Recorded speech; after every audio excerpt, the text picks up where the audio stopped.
You know what's wild? We've all been watching this train wreck in slow motion, but nobody wants to say what's actually happening. The glossy magazine covers, the carefully staged photo ops, the whole love conquers all narrative. It's been one massive PR illusion, and the cracks aren't just showing anymore, they're becoming canyons. And what we're about to unpack, it's going to make you question everything you thought you knew about this so-called fairy tale. Here's what they don't want you to realize. From day one, this was never about finding true love in some quaint English countryside.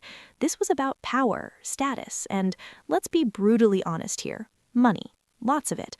The fantasy was castles and crown jewels, endless luxury, and a platinum credit card with no limit. But here's the plot twist nobody saw coming. The prince she chose, he's not exactly sitting on a dragon's hoard of treasure. Sure, there's some family money, some inheritance tucked away, but we're not talking billionaire status here. We're talking comfortable, maybe even wealthy by normal standards, but not the limitless fortune she was banking on. And once they walked away from the institution, once they slammed that royal door behind them, all those perks, that security blanket, that automatic relevance, gone. Vanished like morning fog. Suddenly, we're talking about mortgages and budgets and the very unroyal reality of actually having to earn your keep. And let's pause on him for a moment because this is where it gets really complicated.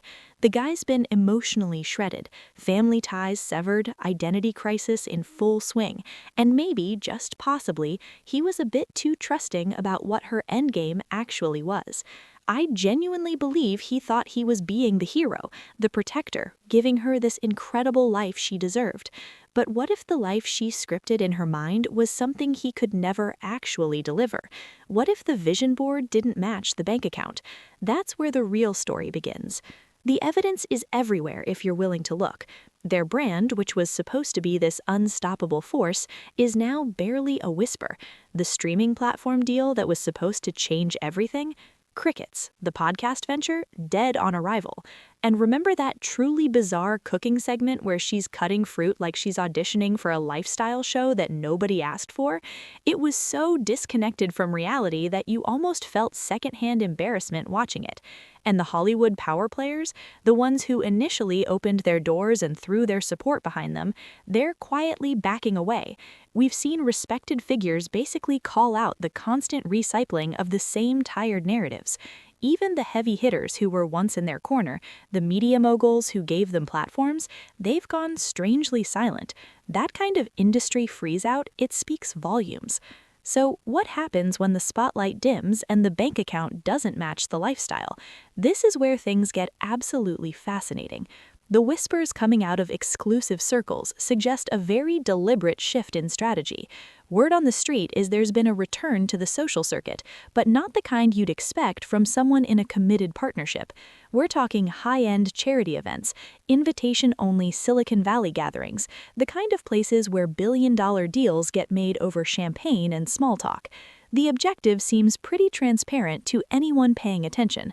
Find a new patron, a new power player, someone who can provide the lifestyle that was promised but never quite materialized. Names are circulating in these whisper networks. European telecommunications giants, global finance powerhouses. And then there's the most explosive rumor of all, one that involves a tech titan known for his eclectic personal life and fondness for public figures. Now, is it actually him? Probably not, but the fact that his name is even in the conversation tells you everything about how strategic this whole operation is. This is someone who understands that staying relevant requires constant headline generation, even if those headlines are built on pure speculation and strategic leaks. And we can't ignore the professional connections that seem a bit too cozy. The streaming executive who publicly praised her, calling her a rock star, describing her with language that seemed more than just professional courtesy. Is it genuine admiration or calculated networking? When your public image is teetering on the edge of irrelevance, proximity to powerful decision makers becomes your lifeline. It's about access, about keeping doors open, about making sure that when opportunity knocks, you're standing right there ready to answer. I think there's always been a contingency plan, a plan B sitting in the back pocket just in case things didn't work out as imagined. And right now, all signs point to that backup plan moving from theory to action. But here's the devastating question nobody wants to ask out loud. What does this mean for the man who gave up literally everything? His family connections, his homeland, his entire identity, all sacrificed on the altar of this relationship. And now there's a very real possibility he's about to be upgraded, traded in for a newer model with a bigger portfolio. It's the kind of cold calculation that makes your stomach turn. This whole saga is textbook ambition meets delusion, with a healthy dose of not understanding what you're actually signing up for.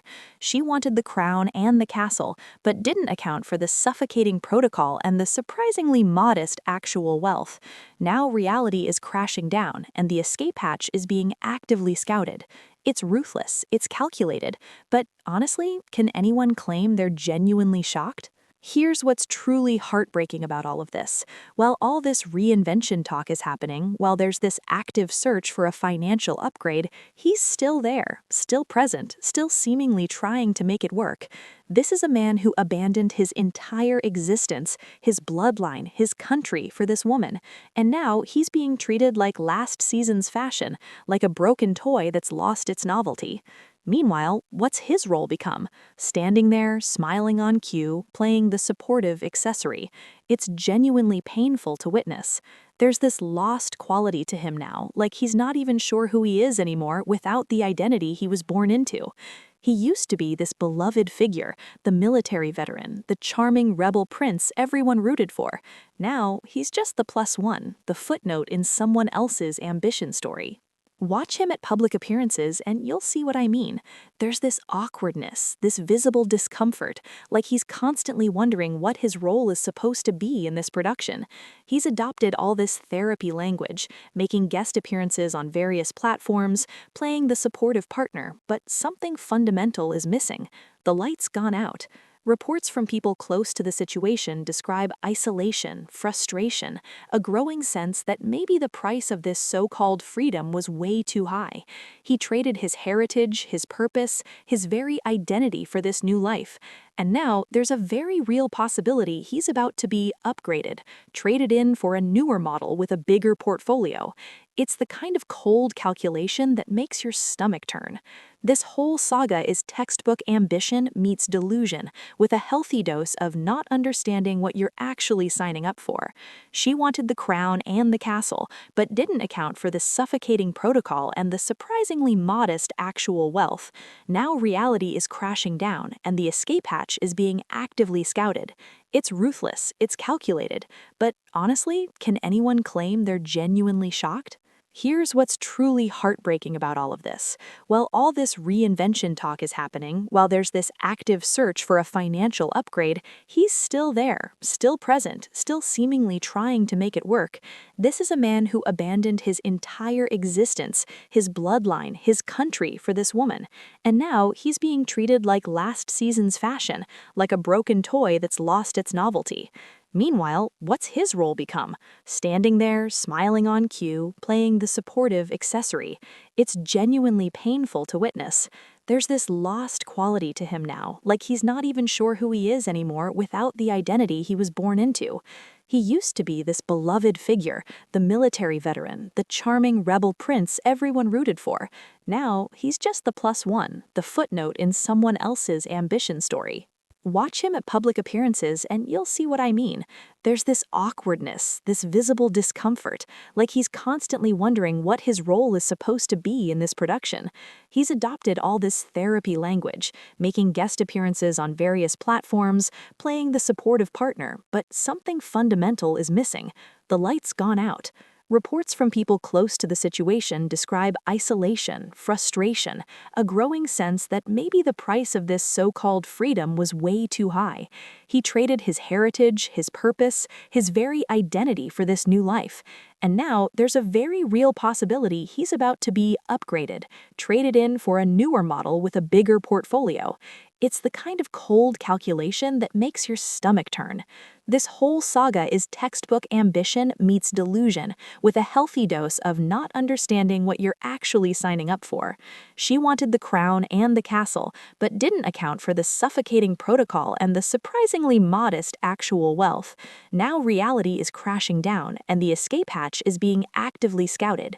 It's ruthless, it's calculated, but honestly, can anyone claim they're genuinely shocked? Hollywood doesn't care about titles or bloodlines. They care about numbers, about what you can deliver, about whether you can move the needle. And her numbers? They're in free fall. The audio deal imploded spectacularly. The lifestyle projects she launched flopped harder than anyone expected. Even the charitable ventures she's attached her name to are barely creating ripples. It's a harsh truth that fame evaporates when the headlines turn negative and the projects don't perform. So what's the exit strategy looking like? Divorce speculation isn't just tabloid fodder anymore. People with actual inside knowledge are talking about fresh starts, about individual rebranding efforts, about going separate ways. Translation: she's architecting her departure. In her mind, this isn't failure, this is evolution. Actress to royal, royal to activist, activist to business mogul. And next up, solo powerhouse with a significantly upgraded financial situation. The timing would actually be perfect from a strategic standpoint. The public is experiencing brand fatigue, the marriage visibly looks strained in every public appearance, and she's craving that billionaire lifestyle she always imagined was coming. Meanwhile, he seems completely oblivious to what's brewing, still smiling, still nodding, still playing the devoted husband role. But people close to the situation describe growing tension, arguments about financial decisions, fundamental disagreements about privacy and public exposure. He wants stability and a quiet life, she wants expansion and a bigger platform. When those core objectives are in direct opposition, someone has to compromise. And if the rumors hold any water, she's done compromising. She's ready to show her cards. And when that happens, the fallout is going to be nuclear. This is going to be a wild ride to watch unfold. And honestly, I can't help but feel bad for him. He's about to experience betrayal on a scale most people can't even imagine. Let's talk about something nobody seems to be discussing seriously: the children. Two young kids who are caught in the middle of this entire disaster. Whether she wants to acknowledge it or not, she's out there networking with the wealthy elite, and he's, well, doing whatever it is he does these days. But is anyone actually considering how a potential divorce would impact those children? It's disturbing when you really think about it. And speaking of tone-deaf behavior, there was this recent virtual call he did with young people who've experienced parental loss. Noble effort, genuinely good intention, but somehow he managed to make it partially about himself, about how he gets attacked on social media, about his own hurt feelings from online criticism. These kids are dealing with genuine trauma, with loss that reshapes your entire world, and he's drawing parallels to mean tweets. It's so disconnected from the gravity of what they're experiencing. He's attempting to connect it all to this broader conversation about online abuse and mental health. And look, that's a legitimate issue worth discussing, but it feels like he's centering his own victimhood narrative, when the focus should be entirely on these young people and their experiences. Commentators have rightfully called this out, pointing out that he needs to seriously reconsider how he's communicating these messages, because right now it's coming across as self-serving rather than genuinely helpful. And what about her supposed new product line launching under her lifestyle brand? Give me a break. Who's actually purchasing this stuff? It's all image, all carefully curated aesthetic with zero substance behind it. She's selling a fantasy that nobody's buying into anymore. The irony is almost poetic when you think about it. She left the institution because she felt trapped, because she wanted freedom and autonomy. But now she's discovering that real freedom comes with real responsibility, real financial pressure, real consequences. And it's not nearly as glamorous as she imagined it would be. She completely underestimated how much the institution actually provided for her. the around-the-clock security, the constant public relations support, the built-in brand recognition that opens every door. Now she's footing the bill for all of that herself, and she's realizing it's devastatingly expensive and nowhere near as easy as it appeared from the inside. Her audio platform deal was a certified disaster. Her streaming content was widely mocked. Even her charitable initiatives aren't generating the attention and praise she believes they deserve. Without the royal label attached, she's just another celebrity desperately trying to stay relevant in an oversaturated market.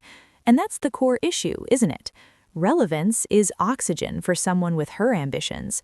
She needs to be in the headlines, needs to be part of the conversation, needs to be talked about constantly. And if she's not getting the right kind of attention through legitimate achievements, she'll do whatever it takes to generate buzz, even if that means orchestrating her exit from her marriage in favor of someone with a significantly larger bank account. It's actually a sad commentary on our culture that someone would be so consumed by fame and fortune that they'd be willing to sacrifice their family, their stated values, everything they claim to stand for, just to maintain their position in the spotlight. Now, I'm not suggesting he's completely innocent in all of this. He clearly has his own substantial issues to work through. He's emotionally stunted in some ways, he's got a serious victim complex going on, and he's completely disconnected from how normal people actually live. But at least there seems to be some genuine desire to make a positive impact in the world, even if his execution is flawed. She, on the other hand, seems primarily concerned with her own advancement, her own image, her own bottom line. The bottom line is, this entire situation is a complete mess from every angle. It's a cautionary tale about the dangers of unchecked ambition, about the risks of entering a marriage for the wrong reasons, about the corrosive and destructive power of fame when it becomes your primary motivator. And we haven't even seen the final act yet. I have this strong feeling that the next chapter of this saga is going to be even more explosive, even more shocking than everything we've witnessed so far. So buckle up, because this story is far from over.